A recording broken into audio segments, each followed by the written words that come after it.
ನಮಸ್ಕಾರ ಬಂಧುಗಳೇ, ನಾವು ಏನು ಇವತ್ತು ನೋಡ್ತಾ ಇದ್ದೀವಿ ಕೊಟ್ಟೂರೇಶ್ವರ ದೇವಸ್ಥಾನ.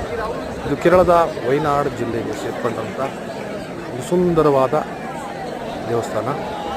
ಬಹುಶಃ ಇದು ವರ್ಷದಲ್ಲಿ ಕೇವಲ 1 ತಿಂಗಳು ಮಾತ್ರ ತೆರೆದಿರುತ್ತೆ.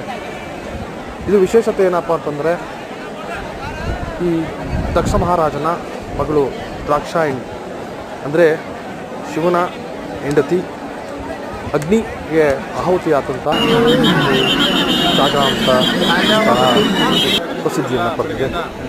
ಇತಿಹಾಸ ತಜ್ಞರು ಅದನ್ನು ಹೇಳ್ತಾರೆ. ಬಹುಶಃ ನಮ್ಮೆಲ್ಲ ಸ್ನೇಹಿತರು ಸೇರಿ ನಿನ್ನೆ ಒಂದು ತುಂಬ ಜನ ಸೇರಿ ತುಂಬ ರಶಿಂದ ತುಂಬ ಬಸ್ಸೆಲ್ಲ ತುಂಬ ಹೇಳ್ತಿದ್ದಾರೆ. ಬಟ್ ಅಷ್ಟೊಂದೇನು ಬಸ್ಸಿಲ್ಲ. ದಯಮಾಡಿ ಎಲ್ಲರೂ ಸಲ ಇದೇ ತಿಂಗಳ 4ನೇ ತಾರೀಕು ಈ ದೇವಸ್ಥಾನ ಬಾಗಿ ಮುಚ್ಚುತ್ತೆ. ದಯಮಾಡಿ ಹೋಗೋರಿದ್ದರೆ ಈ ದೇವಸ್ಥಾನಕ್ಕೆ ಹೋಗ್ಬೋದು. ಎಲ್ಲರಿಗೂ ನಮಸ್ಕಾರ. ಜೈ ಹಿಂದ್.